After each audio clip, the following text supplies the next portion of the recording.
Sorry, let me get semi-organized here. Mr. Feller?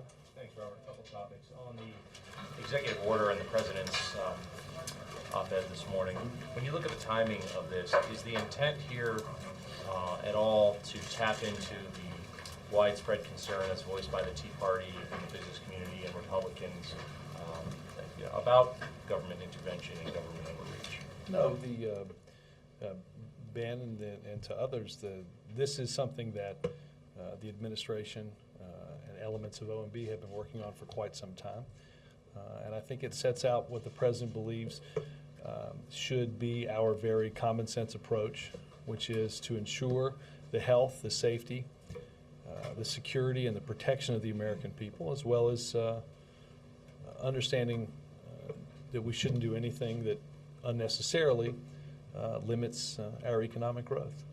That's been our approach. I think if you look at the history, look at things like the rules around fuel mileage standards, I think you make a pretty good case of the administration working with all the stakeholders to improve the situation, to save us, as is mentioned in I think in the op-ed,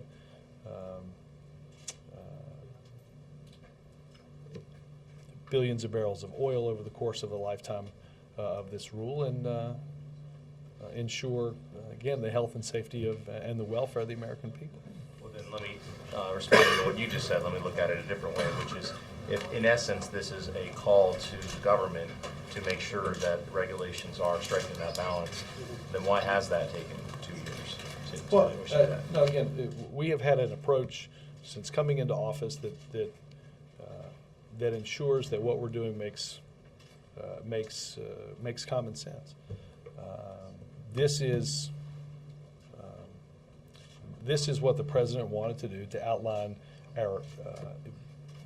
and put in writing our approach, to ensure that we look back and make sure that the efforts that we're undertaking and the efforts that have previously been undertaken from the federal government are done so in a way that makes sense, that protects, again, the health and safety of the American people and balances the important need for economic growth. Look, I am sure, as is everything that happens in this town, there'll be want to add a political label to this or that. The President believes it best defines a common sense approach. Does he think that balance is happening right now? Well, again, understand that in the op-ed we're asking that there be a process where we look back at what is on the books and ensure that there has been an analysis as to the costs and the benefits given where we are. And the President believes that is necessary and appropriate. I wanted to ask you one quick thing on health care. The storyline on the House's effort to repeal the health care law has pretty much from the start concluded that it's not going to go anywhere in the Senate and therefore not become law. But I'm wondering, from the White House perspective, is there a negative consequence to the very fact that the House is aiming to do this? Does it impact the public or the debate in any way? There is on one hand, Ben, I do not, I would share the belief of many, including, I think, enunciated by those who are going to vote for repeal tomorrow, that this isn't a serious legislative effort. I think first and foremost, they've largely acknowledged that. Secondly, let's not misunderstand, though, what in essence the move says. It says, let's put insurance companies back in charge of making health care decisions. And with that, the option to deny health care coverage, drop health care coverage, limit health care coverage, or cap health care coverage. Let's understand the practical impacts, as the Congressional Budget Office said just a couple of weeks ago, of the impact to the tune, bless you, of several $100 billion on our deficit in the short term, and then over a 20-year period of time, a significant increase in the cost to the federal government. And understand the practical impact on what this means for seniors dramatically increases their out-of-pocket costs. No longer will they get the help that they need or that they got through the Affordable Care Act, with their prescription drug costs falling in that donut hole, falling in that sort of gray area of not getting any help until they spend a certain amount of money. Having to pay out of pocket now for preventive health care costs, a right that is now guaranteed for free in the legislation. So I don't think it's going anywhere. I do think it's an important symbol to the American people about who some people think should be in charge of making health care decisions. Not families or patients or doctors, but let's put health insurance companies back in charge, giving them the ability again to drop, deny, limit, or cap your health care coverage. And I would point, as I'm sure many of you have read the articles today, the notion that almost 130 million Americans have, according to the Department of Health and Human Services, some medical condition that would either trigger a loss of health insurance coverage or an increase in the amount of money you pay to get that covered. That has real impacts on the American people. Matt? A couple of questions on the Chinese summit. Yes. President Hu, in his responses to questions in newspapers over the weekend, suggested that he was resistant to U.S. pressure and advice to let their currency rise as a way of tackling inflation. How confident is the administration that they will get some positive movement from the Chinese on the currency issue? And what kind of friction are you seeing? Well, look, first and foremost, I think this is a relationship that has, as you heard Secretary Geithner and our National Security Advisor Tom Donilon speak about last week, that has certainly generates positive economic benefits for the American people to the tune of $100 billion, soon to pass more than $100 billion in goods and services to China this year. At the same time, we believe more must be done in terms of their currency. Obviously, with inflation, there are some impacts on the real value of the currency. They have taken some limited steps, despite the answers, to revalue their currency. And our belief, as you heard Secretary Geithner in here just Friday say, we believe that more must be done. That is an opinion that is held not just by this country, but by many countries around the world. Okay, and also a lot of big corporate deals are expected to come from the summit. A large Boeing aircraft order was one of those that has been widely talked about as a possibility. Are you expecting one to come down the pike on that? And if I would not, direct you to what Tom said on Friday. This is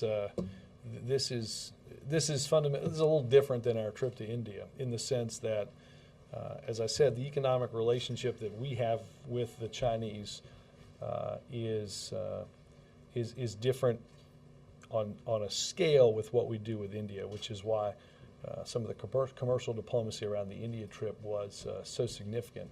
So, look, obviously we continue to believe that American companies produce the best products in the world, and that they have a demand from China. I have not been told of any big deals that will be rolled out tomorrow, but I'm certainly all ears if anything happens. there's some concern in the U.S. aircraft industry that some deals, including specifically the Boeing order, might be held up by political frictions, might be held hostage by political considerations if other areas of progress is not made in other areas in the talks. Is there any truth to that? Well, from our side? No, from the Chinese side. Well, look. We have. I think it's important. Look, we have a relationship, as I said, that yields substantial benefits. At the same time, we have some direct and difficult challenges. Some of those will be discussed. Most of those will be discussed tomorrow. You heard again Secretary Geithner discuss the steps, as you have for many months, on currency that need to take place. The role that the Chinese have to play in that region of the world in dealing with countries like North Korea, just as they have been helpful in dealing with sanctions at the UN on previous actions of North Korea, as well as sanctions around the Islamic Republic of Iran. So there are a whole host of issues and topics that we anticipate that the two leaders will discuss tomorrow before meeting with you guys. Jake? The administration and the president have talked quite a bit about pressing China on its human rights record. Yeah. And Secretary Clinton, in advance of this trip, also said that that was going to be a major topic of conversation. Has there been any success in getting them to move on any human rights issues? Well, look, obviously that is a topic of some significance that the two leaders will talk about. President Obama was put out a very forward-leaning statement upon the awarding of the Nobel Peace Prize with Liu Xiaobo on that he should be freed, that he certainly should be freed to go to Oslo and accept his prize. We will continue to have difficult conversations, Jake, but necessary conversations that had to be had with China, and we'll do that again tomorrow. But no actual tangible evidence of success yet. Well, again, I think this is a long road, and whether we're dealing with economic discussions, whether we're dealing with those in the security realm, or whether we're doing those with human rights, I think this is an argument that we have and will continue to make to the Chinese and push them to do better.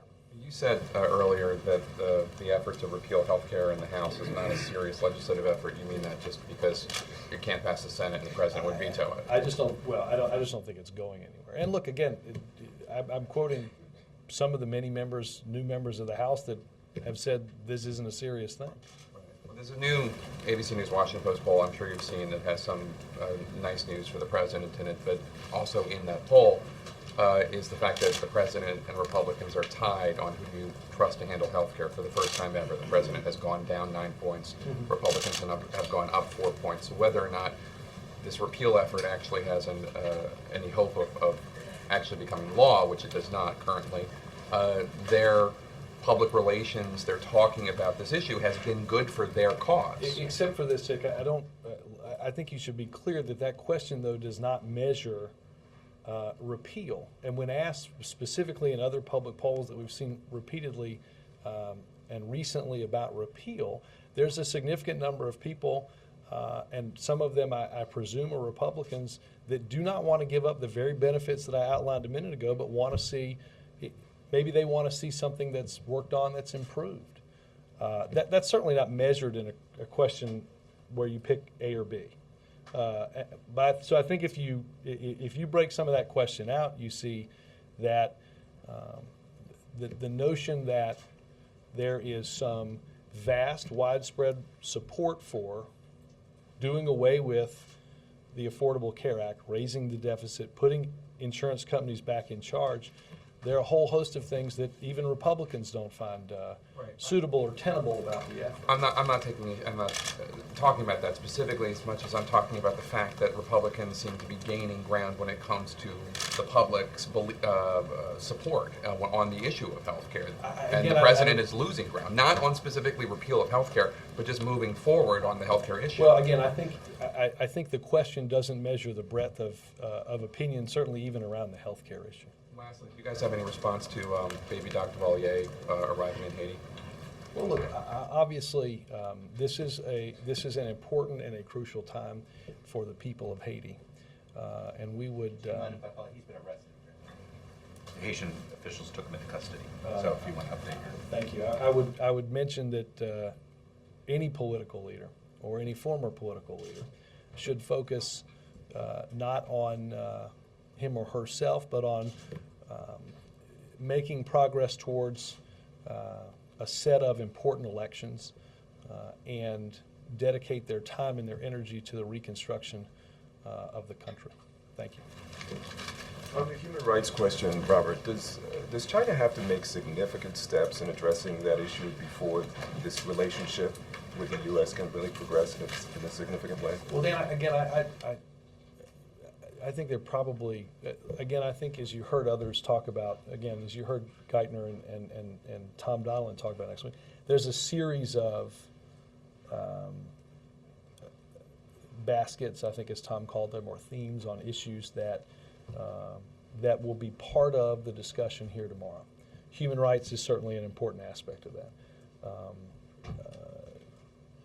The economic relationship we have, and then the security of that region of the world and of the entire world are important in the role that the Chinese must play as world actors. So I think it is, I think, again, there are a whole host of issues that will be on tomorrow's docket that the two leaders will work through. You're not giving more weight to human rights issues. They're all Again, important. I think there are a whole host of important issues that will be discussed, and we hope will be ultimately addressed. In the President's executive order, you talked about this a process of looking back. Can you explain a little bit more about how this process will work, and is there a timetable to when we'll see? Let me check something? see on what the timetable might be, but again, this is simply for the relevant agencies to go back and ensure that the regulations that are currently on their books, again, go through a process that measures the costs and the benefits, that ensures, again, I think the very common sense idea that we must protect the health and the safety of the American people without impeding our economic growth, something I think we can get a large number of people in this country to agree on. And again, improving the relationship with the business community did not play into this at all. This is something that has been long in the works. Chip. Thank you, Robert.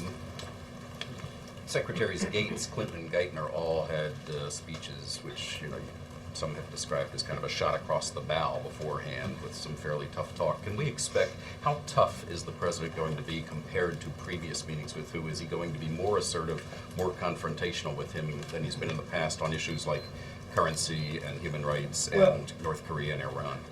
Look, I think all those are Chip, are on the docket. I think all of those are issues that the president has brought up with President Hu in the past and will continue to do so. I think you outlined A more confrontational style than he has in the look, past. I Will don't. he push harder?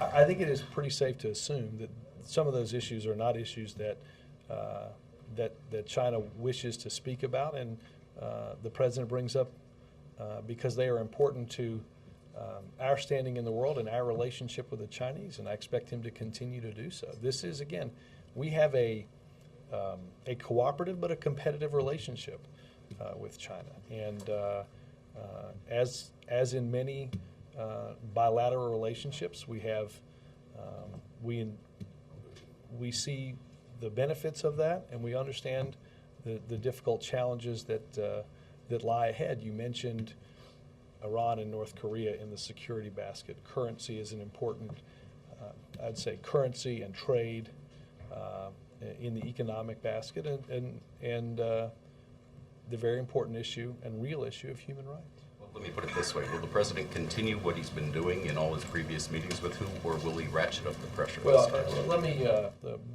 I think you'll have an opportunity, one, to talk to the two leaders tomorrow, and I think the president will be firm in outlining the important beliefs of this administration and this country.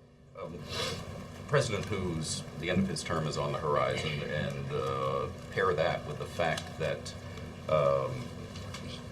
there are a lot of reports out there that he simply doesn't have the power that previous leaders of China had, that it's a bit more diffuse. Does that change how the United States deals with China and the president deals with the president? Let me not speculate on that. I think that I think this is the 8th meeting between these two. We believe, again, this is an important venue and forum with which to raise some of the concerns that you talked about earlier, and I have not heard voiced concern that we're not meeting with the right person. But Does the fact that the president is last year's Nobel Peace Prize winner give him additional pause about posting the man holding this year's Peace Prize winner in prison? Well, I think it might if we hadn't spoken out so forcefully about that, but it doesn't because, again, our response both on the day of the awarding and the day of the ceremony were to call directly for the Chinese to release the award recipient so that they could rightfully claim that prize. And I have no doubt that that will be a call renewed again tomorrow.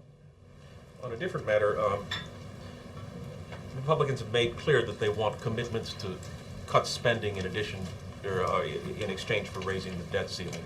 Some are calling for not raising the debt ceiling at all, but is the president willing to go there basically to make commitments to cut spending in exchange for raising the debt ceiling? Well, look, the president is happy to have a very serious conversation with all those involved about the path to get us, about the path we must take to get us back to some semblance of fiscal responsibility. This, Wendell, didn't start either this year or even 2 years ago. We didn't get in a situation, we didn't get in this situation in the short term. We got into this situation over a series of many years. So I think you'll see serious proposals as you have in the past, where we froze non-security discretionary spending. You'll see serious proposals in the budget to do that. I also think we have to balance that against important investments that need to be made and ensure that we don't see draconian cuts in things like, particularly in innovation and education. And finally, a series of attacks the State Department commented on against Christians in Iraq, Egypt, and Nigeria recently. Has the president been briefed on this, and does he have, is there a theory about what's behind it? I have not heard an overarching theory. Again, I'd point you to what state has on a number of occasions responded to this, and obviously the series of events that has happened, the president is aware of, and I know both at state and at NSC they're closely monitoring that. Chuck? Why give the platform of a state dinner to the head of a country whose human rights violation, whose human rights record is one that, as a country, we constantly criticize, and it's one thing to have a bilateral relationship, I get that, but sort of was there any pause inside this White about giving them the state dinner platform? No. Look, I'll say this again. I think, and the president had occasion to meet with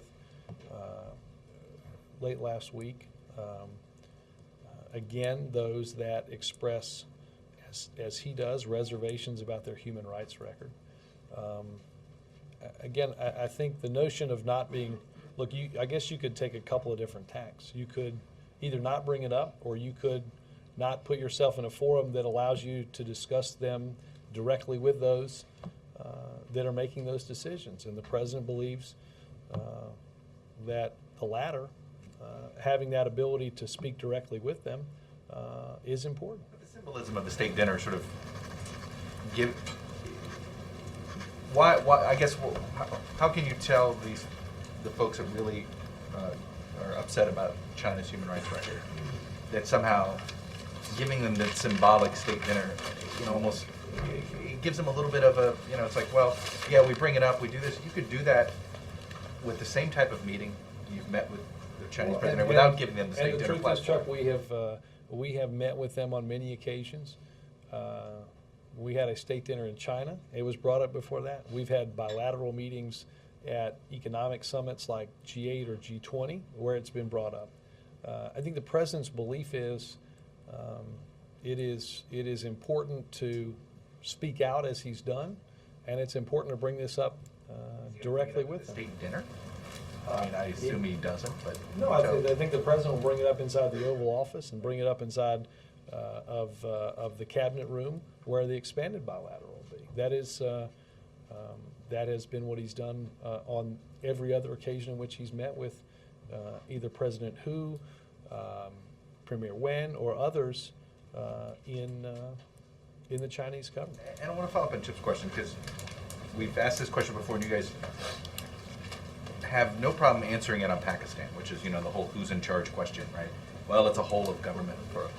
How would you describe sort of the powers when you're asked, when you're given a briefing, when you get a briefing, how is the power structure of China described to you, and could you share that with us? Well, again, I would refer you to the answer that I gave Chip. I think we're meeting with the right group of people. I think it's important to understand that you may have causes and concerns that you take up with a broad array of people. I think President Hu clearly is.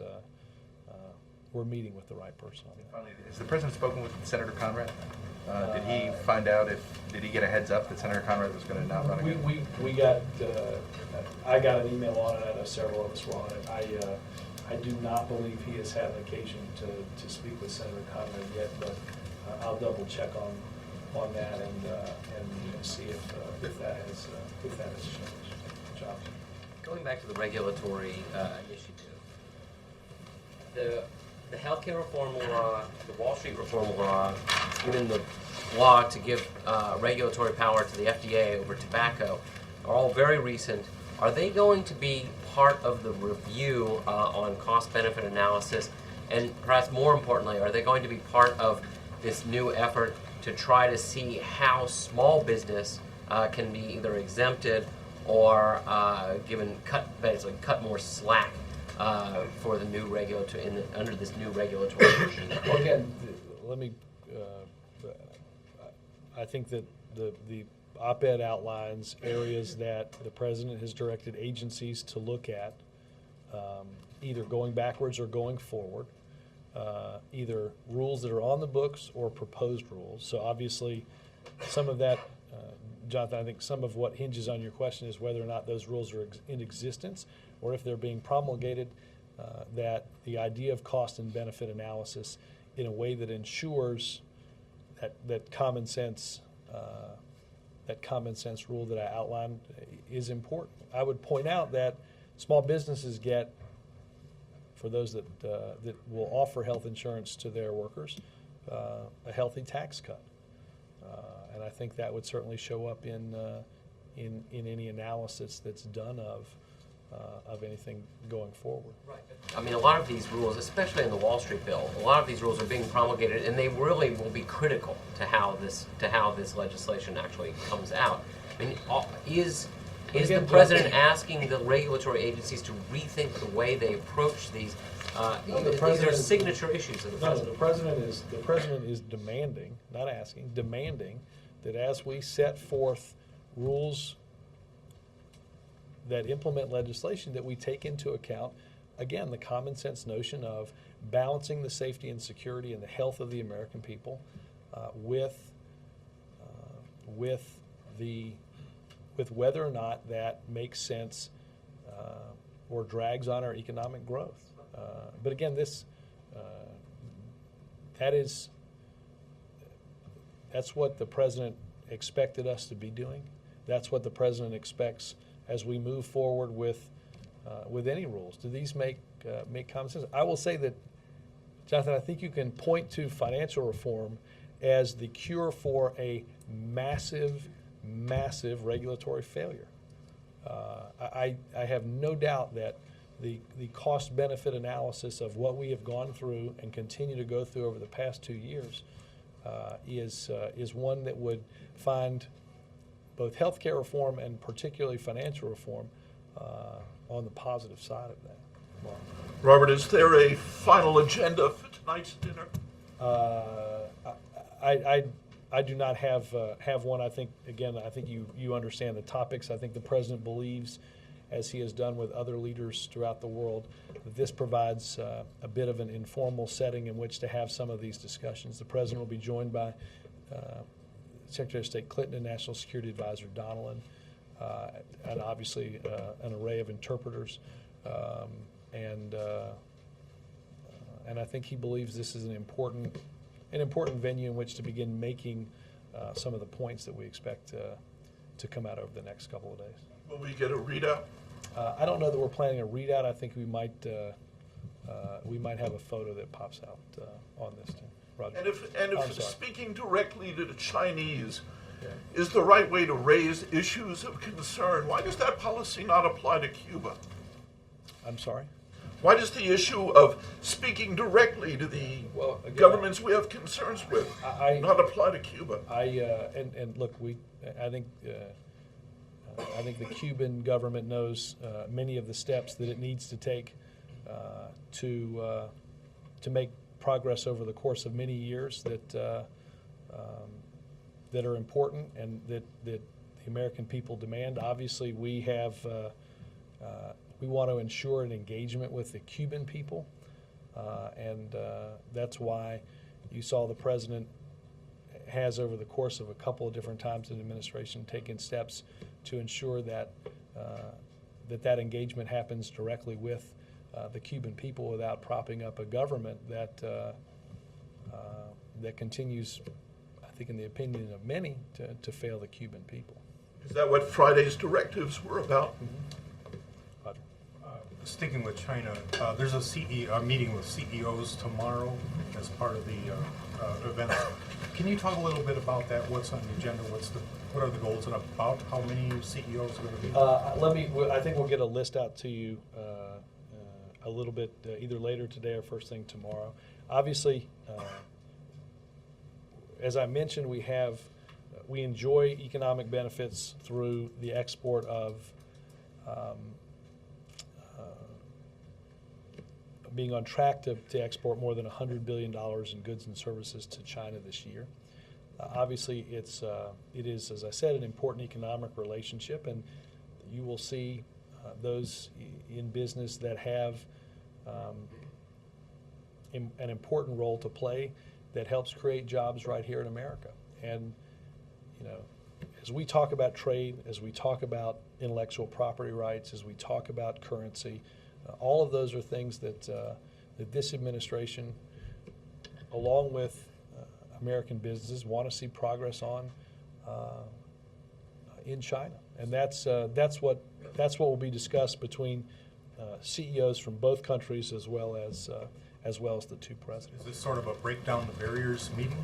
Well, I think you'll see important commercial relationships that our CEOs have and want to expand in China that the president believes is important to make a forceful case in front of both those CEOs from China as well as President Hu. And will any of that be open, There or will is there be a readout? there will be a pool spray before that, and I think you'll hear from I know you'll hear from President Obama before in that pool spray. I don't have the schedule in front of me to indicate whether that is at the top of or at the bottom of that meeting. Just one other thing, back on the regulations announced today.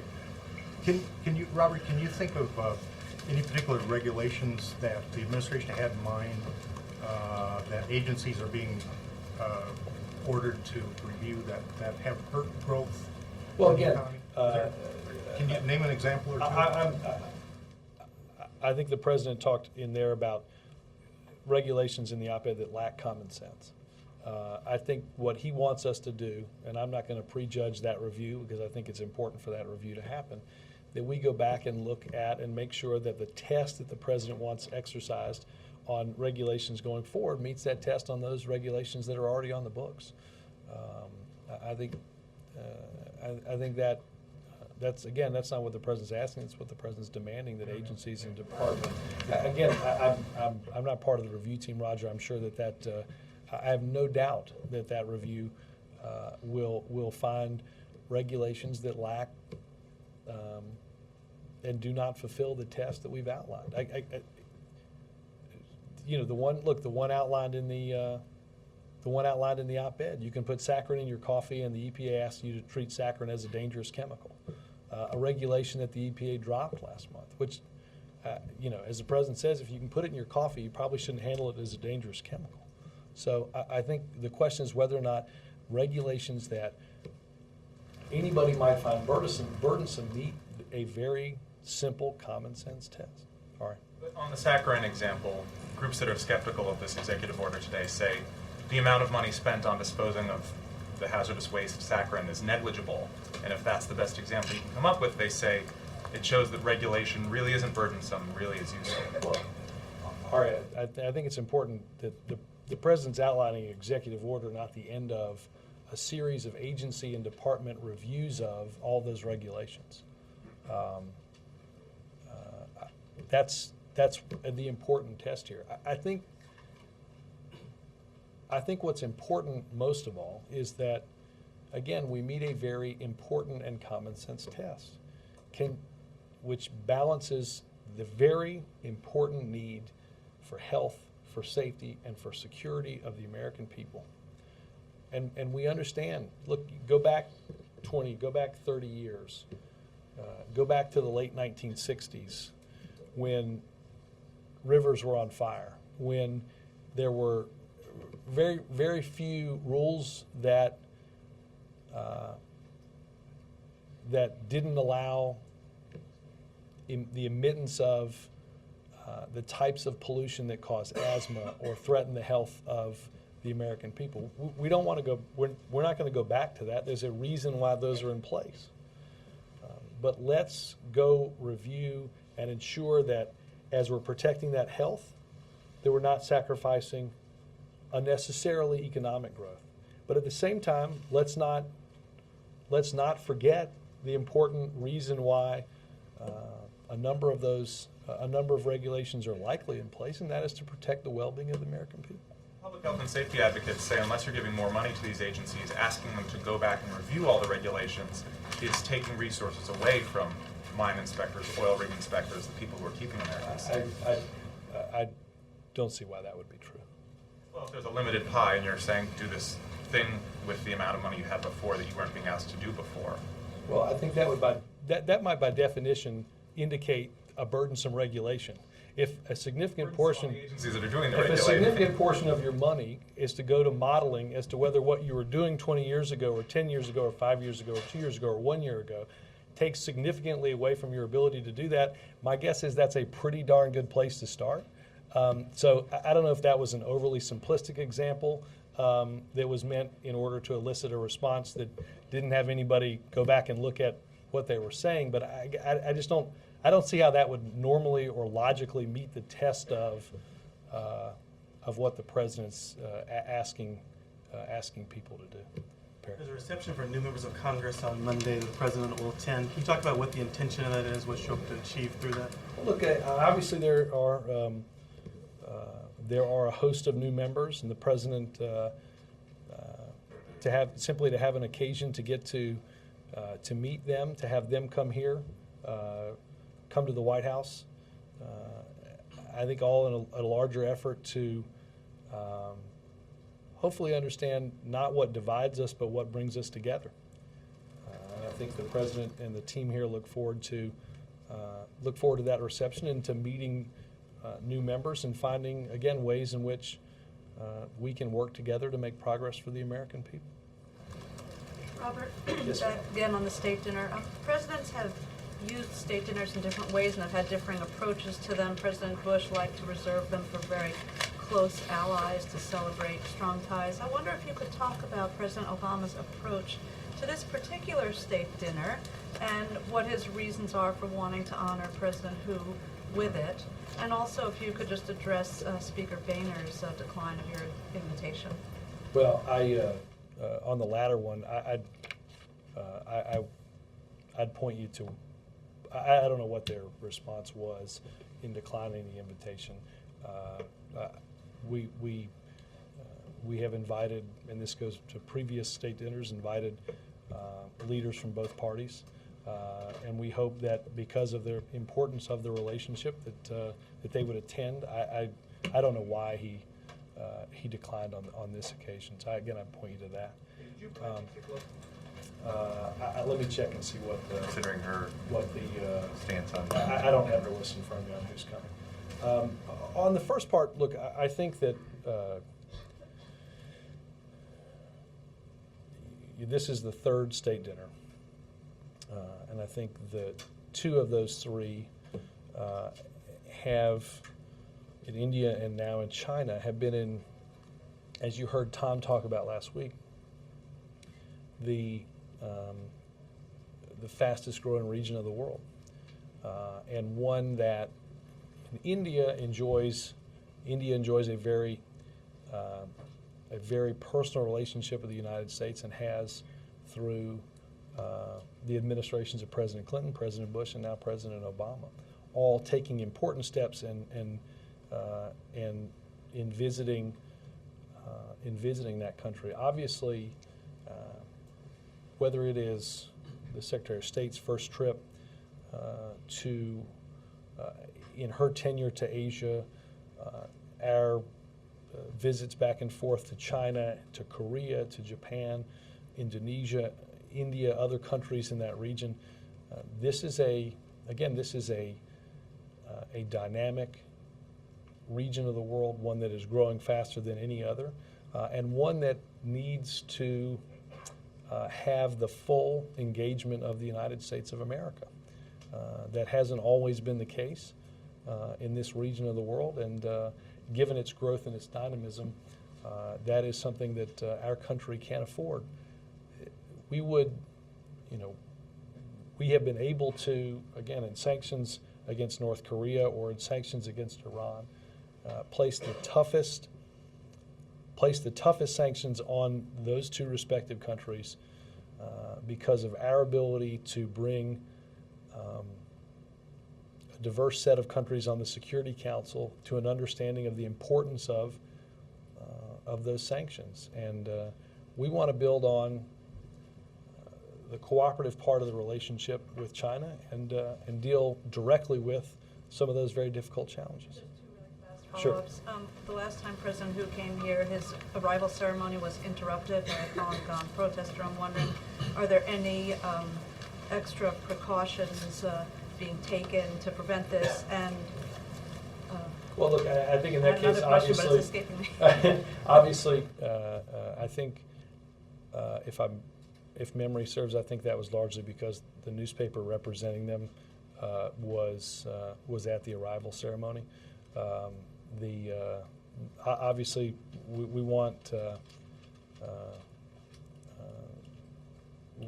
ensure that we have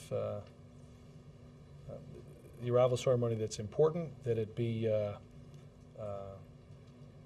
respectful, but at the same time, I think the president again will bring directly up with President Hu in his many interactions his direct concerns on the issues of human rights. The other question was just, was it incumbent, or did the president feel it was incumbent upon him to have the state dinner because the Chinese gave him a state dinner? Did he have to reciprocate? No, I think this had more to do with what I outlined in the beginning, which is the important place that Asia and this region of the world represent as a growing part of our important foreign policy. Yes, sir. Robert, last week the Justice Department filed a brief with the First Circuit Court of Appeals defending the Defense of Marriage Act against two lawsuits. President Obama has called this law discriminatory and said it should be repealed, but that seems unlikely anytime soon now because given the current negative of Congress. Is there any consideration in the administration to dropping defense of DOMA in court and declaring the law unconstitutional? Well, we can't declare the law unconstitutional, but I'm just trying to make sure I understood that portion of the question correctly.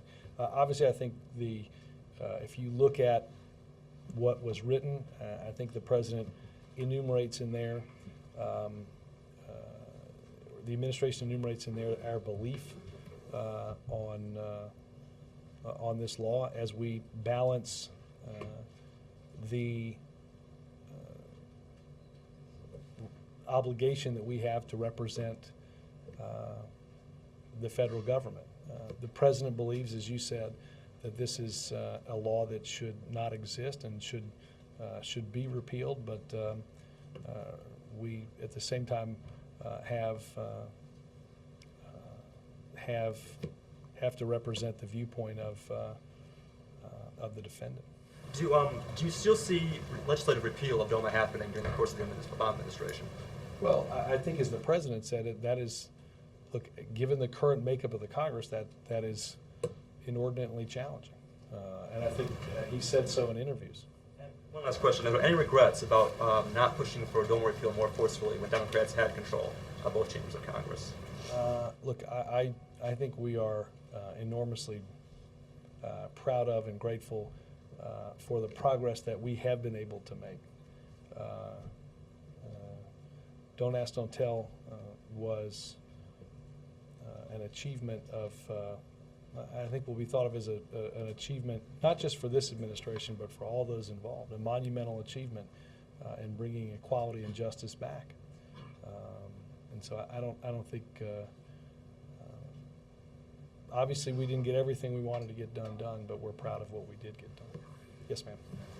I have a question following up on the schedule for Thursday, where President Hood is going to meet with Senate and House leaders.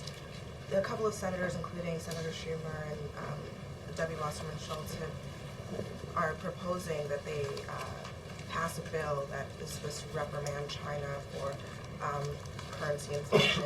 Does the White House have a position on that? Do you guys support that? And is there any coordination between you and Senate leaders as they go into that meeting on Thursday? Well, again, I would point you to those individuals for some discussion on their legislation.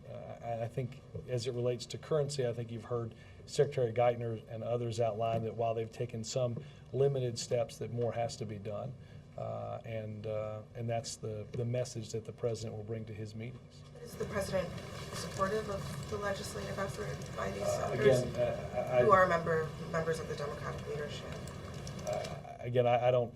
I think the message that the president will bring to his meetings with President Hu is exactly what others have outlined. Yes, sir. Thank you, Robert. Two brief questions. First, to follow up on Jake's question regarding former President Duvalier's return to Haiti. You said that any former leader coming back should concentrate on human rights and rebuilding in Haiti, correct? Does that policy also apply to former Haitian President Jean-Bertrand Aristide? Look, again, I think we are in a period of obviously some uncertainty in Haiti. That current or former political actors and their supporters should be focused on not what is best for them, but what is best for the people of Haiti, and that goes for anybody, either, as I said, in power or formally in power. That first and foremost, we should be thinking about peace, we should be thinking about prosperity, and we should be thinking about what's in the best interest of the people of Haiti as they continue to deal with, more than a year later, the impacts of a devastating earthquake.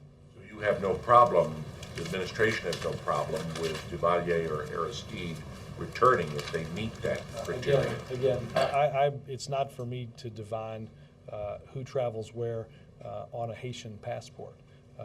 Again, it is our strong belief that the test is not a focus on themselves, but a focus on the Haitian people, particularly in a time of uncertainty as we point toward an election. My other question is regarding one of the president's recessed appointments, that of William Boardman, a former official of the Communications Workers of America as the public printer. Now, his appointment came a few months after the president named a former top official of the Service Employees International Union to the NLRB. Does the president consult with some of the presidents of major labor unions before he makes appointments? Sure. Robert, I'm Thank sorry, you, can Robert. you clarification thing one more time? I'm confused. Do you support the government's decision to bring him into custody or not? Or does the U.S. I have Reserve- not. Okay, 'cause that's where I was confused. Yeah, no. I'm sorry, I didn't mean to interrupt. Yeah, but- mine was look. We're obviously, for somebody to come into the country of Haiti requires a passport for the country of Haiti, and I'm not going to get into that. And I'm not going to get into particularly diplomatic developments that have happened while I'm standing up here. Mine was a broader answer to whether it is Duvalier or anybody else. Again, whether in power or out, coming into the country in a time of uncertainty, it is important that we focus on peace and we focus on the people of Haiti. Does the American government's position stand behind the Haitian government on what it, on how it conducts its business in this way? I mean, if that's what they ask. I'm sure that the Haitian government has not asked us, we're not a checklist on what they decide to do in terms of arresting people. And I'm again, this happened while I was out here. I have not had a long discussion since I've been out here, as you can understand, with the National Security Council about developments that have happened while I'm out here. So, Could you give us a statement I will see if before the there's end of the day, if anything it's to possible? add. Yes, Thank you, Robert. According to yesterday news poll, 53% of Chinese think U.S.-China relations actually getting worse. So how will this state visit promote better relationship between U.S. and China? Well, again, I think that some of that may be somewhat dependent on what I just discussed in terms of there's cooperation between these countries on different aspects of our bilateral and multilateral relationship. There are challenges, there are benefits, and there are things that must be worked through. So I know that in order to make progress on certain issues, you've seen the two countries work together, despite, again, continuing to have differences on things like continued economic growth and human rights. And I think that's what you'll see the president and the two presidents discuss tomorrow. And will there be any joint statement after the state visit? Just at the press conference. I know there'll be coverage of the Oval meeting. There'll be the coverage of the CEOs, and there'll be coverage, obviously, obviously the arrival, some sort of obviously there's some weather balancing concerns that we're working through for tomorrow's state arrival. But obviously the press conference and the questions tomorrow. Yep. Well, following up on that in terms of a joint statement, shouldn't we expect some form of deliverables for the United States out of this visit, given that the Chinese are getting, the whole formality of the state dinner and all the optics that they desire? I know Tom Donilon sort of steered us away from expecting that on Friday, but if you were looking at the baskets, could you say I would that steer you back to what Tom said. That's what I would say that there's any prospect of announcements of positive developments in any of those baskets, and would one be more likely than another? Look, I think we're hoping for. I think we are hoping for, and I think the president will outline. President Obama will for President Hu, the steps that we believe need to be taken. Whether or not those happen on a deliverable schedule. We have a relationship with countries that isn't simply marked by a visit and a series of deliverables. Our relationship is one, as you heard Secretary Geithner and National Security Advisor Donilon outline, that are vast and that are broad and that require constant engagement, which this administration will be focused in on. Tom? Thanks, Robert. I have 3 quick questions. First, I noticed in the president's op-ed he talks about baby formula regulations and saccharin, but there's nothing about guns in there, specifically the ban on high-capacity magazines. Does the president support that? I don't think that's addressed in rules and regulatory system. As I said last week, I'm sure there'll be many proposals that'll be made out of the events of last week, and we will certainly examine and look at what those proposals are, but I don't have anything additional on that. Second question was, recently the president told Jake that his personal view on same-sex marriage is evolving. I wanted to know if he's reached any new personal opinion on that, if that's something we might hear about at the State of the Union. I'm not aware that there is any change on that coming in the State of the Union. At this point, I would say what he told Jake is very similar to what he told a group, I think, in October that asked a similar question. Is it possible he might bring up DOMA during the State of the Union? I have not finished going through the first draft, so I don't know the answer to that. I have one last question. It's silly, but people are asking, what happened to your lip? Did you take an elbow? No, I'm apparently the skin of a 15-year-old today. So. Robert, Robert. Yeah, exactly. You know, you ask, and why not? I have cut on my foot too. I think I'm like Old Yeller. Go ahead. Yep. State of the Union next Tuesday. Yep. How essential is the success of this visit to be part of the State of the Union address dealing with international relations, et cetera? Well, look, again, I think this is an important relationship. We have important relationships all over the world, but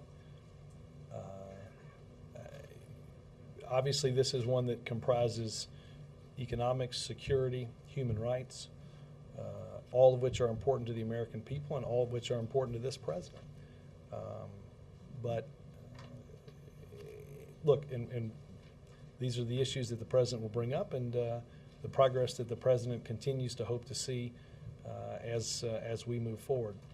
It is, as I was telling Cheryl, this is an important part of our renewed engagement in the world, as you heard Tom say on Friday, and I think we look forward to the visit tomorrow. Thanks, guys. Thank you.